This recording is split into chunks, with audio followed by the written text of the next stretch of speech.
कृष्णाय वासुदेवाय हरये परमात्मने प्रणतः कलेशनाशाय गोविंदाय नमो नमः।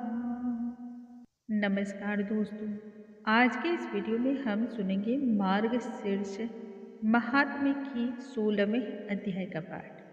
आप सभी की असीम प्यार के लिए बहुत बहुत धन्यवाद। भगवान श्री हरि और माता लक्ष्मी की कृपा आप सभी पर सदा ही बनी रहे। दोस्तों, हम सभी जानते हैं कि खरमास के दौरान हर प्रकार के पवित्र और मांगलिक कार्य बंद कर दिए जाते हैं, परंतु इस दौरान में भगवान की उपासना आराधना करने से तथा उनके महात्म्य का श्रवण करने से मनुष्य को अनंत पुण्य की प्राप्ति होती है। साल 2024 में 15 दिसंबर से खरमास का आरंभ हो जाएगा, जो कि 14 जनवरी तक रहेगा। इस दौरान हम प्रतिदिन श्रीमद् भागवत गीता का कथन सुनेंगे, अर्थात कि इस महात्म्य का श्रवण करेंगे और अनंत पुण्य की प्राप्ति इससे हम प्राप्त करेंगे। अब आज की कथा को हम आरंभ करते हैं। आइए भगवान श्री हरि और माँ लक्ष्मी का ध्यान करते हुए हम आज के महात्म्य का श्रवण करते हैं। बोलो भगवान श्री हरि की जय, स्वामी नारायण की जय, माता लक्ष्मी की जय। आगे भगवान फिर कहते हैं ब्रह्मा जी से, हे चतुर्मुख ब्रह्मा जी, कृपया कर इसे ध्यानपूर्वक श्रवण करो। मार्गशीर्ष माह में यदि मनुष्य भागवत का कथन करता है, पठन कर लेता है, तब इसके वर्णन से मैं प्रसन्न हो जाता हूँ। इस महात्म्य के श्रवण से मनुष्य सौभाग्यशाली होता है। इस माह में भगवान का ध्यान मनुष्य को इस प्रकार से करना चाहिए कि भगवान कमल के आसन पर विराजमान हैं, जो कि बहुमूल्य पत्थर तथा मणियों के द्वारा सुसज्जित और प्रकाशमान है। पास में ही कल्प के वृक्ष जगमगा रहे हैं। पास में ही रत्नों के द्वारा जड़ित एक स्थान जो मंडप के भीतर जगमगा रहा है, उसकी चारों ओर सुंदर बाग बगीचे हैं, जिसकी भूमि सुनहरी पृष्ठभूमि की तरह है। पास ही नील मणियों की गहरी खान है, जिसकी आभा अद्वितीय है। वे एक बहुत छोटे बालक के रूप में हैं। उनकी बाल गुड़ की तरह चमकदार और सुनहरे बिखरे हुए हैं। चेहरा तो इतना सुंदर है जो कमल की भांति है, तथा वह मधुमक्खियों के झुंड से घिरा हुआ है। आंखें नील कमल की सदृश्य हैं। कानों में लटकती हुई कोमल और सुनहरी बालियां हैं। गाल चमक रहे हैं। नाक तीखी, सुडौल और सुंदर है। होठ लाल है और चेहरा मुस्कुराहट से भरा हुआ है। विभिन्न प्रकार के आभूषण अपनी चमक प्रभु के श्री अंगों की शोभा को बढ़ा रहे हैं। वह अपने नाखूनों को पकड़े हुए हैं। उसकी आंखें कमल की समान हैं। गायों द्वारा उड़ाई गई धूल के कारण प्रभु की छाती मैली और भूरे रंग की हो गई है। सोने की तरह वह चमकते हैं। उसके कुल्हों और सुंदर पिंडलियों तथा जांघों के जोड़ों के चारों ओर झनझनाती हुई घंटों की लड़ियां बंधी हुई हैं। कमल के समान हाथ और पैरों की उत्कृष्ट चमक से वह चमकते हैं, तथा विभिन्न प्रकार के पुष्प अंगों की शोभा को और अधिक बढ़ाते हैं। दाहिने हाथ में दूध से बनी हुई खीर है एवं बाएं हाथ में ताजा शुद्ध मक्खन पकड़े हुए हैं।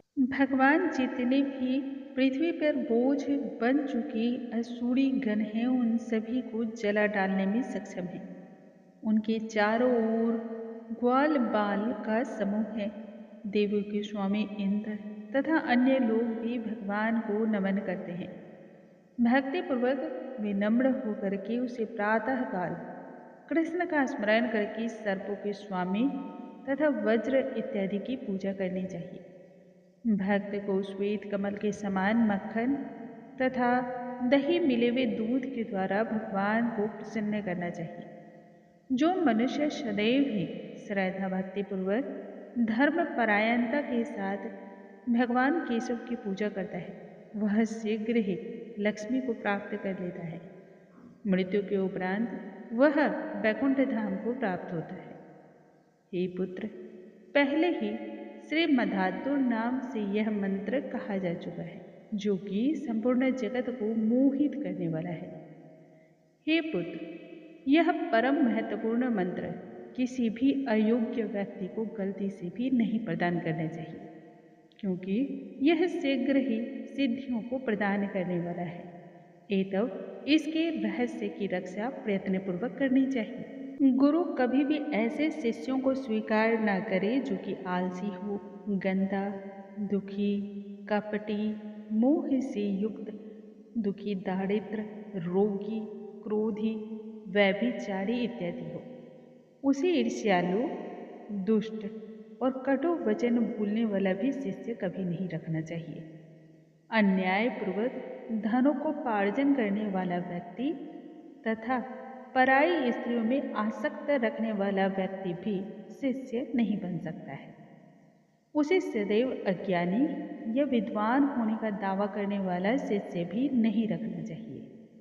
बुद्धिमान गुरु को ऐसे शिष्यों से दूरी बना के रखनी चाहिए जो निंदा करने वाला हो या फिर दुष्ट आचरण का हो। उसे पेटू, अपने कार्यों में क्रूर तथा दुष्ट मन वाले लोगों का नेता नहीं होना चाहिए। शरणागत में आए हुए सभी शिष्यों को प्रेम पूर्वक सही मार्ग दिखलाना चाहिए, परंतु गुरु को ऐसे शिष्य तो कभी नहीं स्वीकार करने चाहिए जिसमें ये सभी प्रकार के बुरे गुण मौजूद हों। यदि गुरु फिर भी स्वीकार करता है, तब वह भी उतने ही पाप का भागीदार होता है। जैसे मंत्री का दोष राजा को प्रभावित करता है, जिस प्रकार से पत्नी का दोष पति को प्रभावित करता है, ठीक वैसे ही शिष्य का दोष गुरु को प्रभावित करता है। इसलिए शिष्य को चुनते वक्त सदैव उसकी परीक्षा करनी चाहिए, फिर ही उसे स्वीकार करना चाहिए।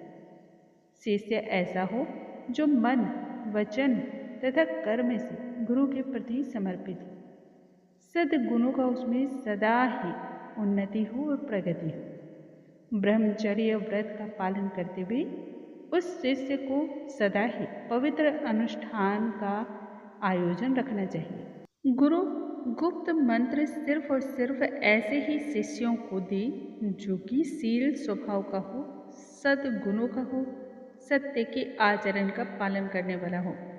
अन्यथा जो व्यभिचार से पीड़ित हैं, उन शिष्यों को कभी भी मंत्र नहीं देना चाहिए। यह उल्टा ही प्रभाव को डालता है।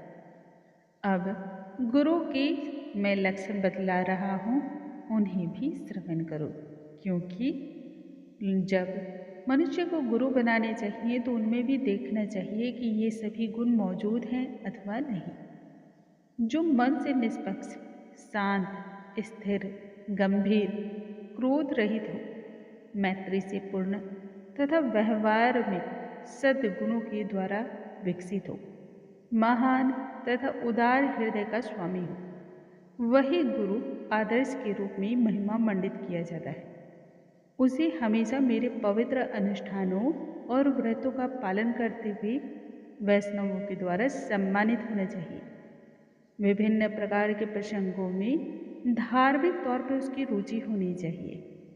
वह दया का सागर हो तथा संतुष्ट हो, विभिन्न प्रकार के जीवों की सहायता करने वाला एवं सभी का उपकार और उद्धार करने वाला हो, गुरु कामनाओं से रहित हो एवं सज्जन पुरुष हो, वेद विद्याओं में पारंगत हो, सभी के संदेहों को दूर करने में वह सक्षम हो, आलस्य तो उसमें किंचित मात्र भी नहीं होना चाहिए। ऐसा गुरु एक सम्मानित ब्राह्मण ही होता है, क्योंकि वह जानता है किस समय क्या कार्य करना है। उसे सभी को सदा ही आशीर्वाद देना चाहिए। जो मनुष्य इन सभी गुणों से युक्त हो, वही सच्चा गुरु है। मार्गशीर्ष मास में ऐसे ही गुरु से मंत्र को प्राप्त करना चाहिए। बुद्धिमान पुरुषों को सदैव ही श्रीमद् भागवत का श्रवण करना चाहिए एवं जो मनुष्य निरंतर ही इसका पाठ करता रहता है उसे प्रत्येक अक्षर पढ़ने पर एक गौ माता दान करने के बराबर पुण्य की भी प्राप्ति होती है।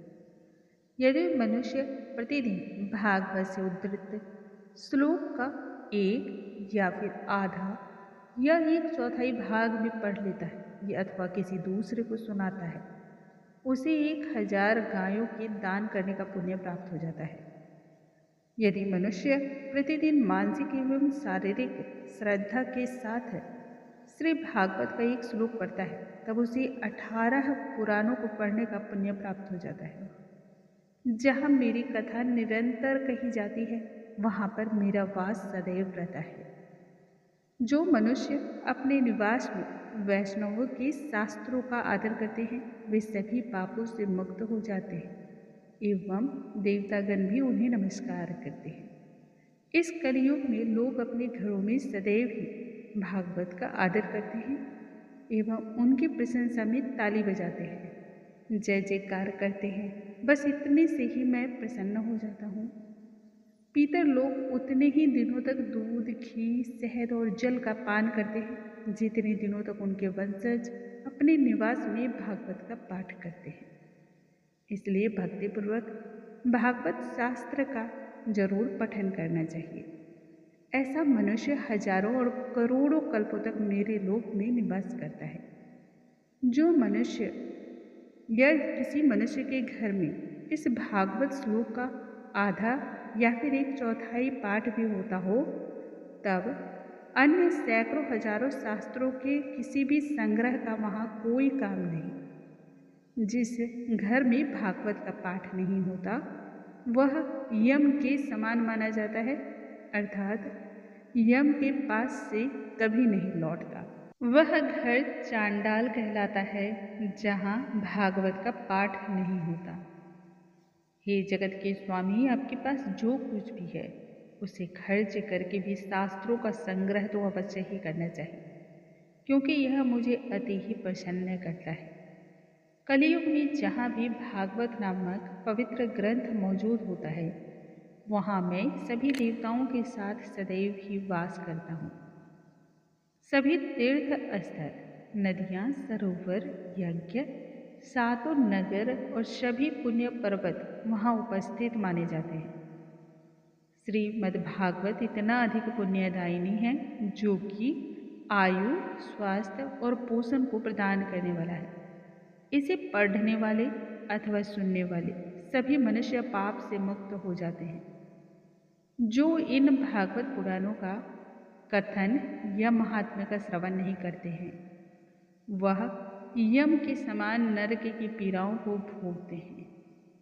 यदि मनुष्य एकादशी के दिन भी भागवत कथा सुनने नहीं जाता तब उससे बड़ा दूसरा कोई अन्य पापी नहीं है। मैं उस घर में सदा ही प्रसन्नतापूर्वक वास करता हूँ जहाँ श्रीमद् भागवत का पठन किया जाता है। जहाँ श्रीमद् भागवत का पठन होता है वहाँ मैं उसी प्रकार से खींचा चला जाता हूँ जैसे गाय अपने बछड़े से प्रेम करती है। यदि कोई भी मनुष्य श्रीमद् भागवत को देखकर भी खड़ा नहीं हो जाता तब उसके द्वारा इकट्ठा किए गए वर्ष भर के पुण्य क्षणक भार में ही नष्ट हो जाते हैं। इसलिए सदैव ही श्रीमद् भागवत को देखते ही मनुष्य को उठ करके उसे प्रणाम करना चाहिए, फिर श्रद्धापूर्वक उसका पठन करना चाहिए अथवा श्रवण करना चाहिए।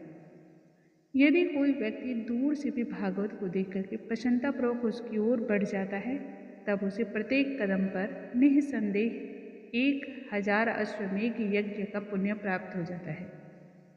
यदि मनुष्य श्रीमद् भागवत को देखकर प्रणाम करता है तब ऐसे मनुष्यों को मैं धन, धान्य, पुत्र, पौत्र, स्त्री तथा भक्ति इत्यादि प्रदान करता हूँ। जो मनुष्य श्रीमद् भागवत को राजसी आदर एवं भक्तिपूर्वक श्रवण करते हैं वे मुझे सरलता और सहजता से ही जीत लेते हैं। प्रत्येक मनुष्य यदि भक्तिपूर्वक इस कथा का श्रवण करते हैं तब वे मुझे ही प्रसन्नता प्रदान करते हैं। वे मुझे वस्त्र, आभूषण, पुष्प, धूप, दीप और उपहारों के द्वारा उसी प्रकार से जीत लेते हैं जैसे एक अच्छा पति एक पत्नी को जीत लेता है। बोलो भगवान श्री हरि की जय, स्वामी नारायण की जय, माता लक्ष्मी की जय। दोस्तों, आज के इस वीडियो में हमने सुना मार्गशीर्ष महात्म्य के 16वें अध्याय का पाठ। कल के वीडियो में हम आगे की कथा के साथ फिर से मिलेंगे। तब तक के लिए नमस्कार दोस्तों।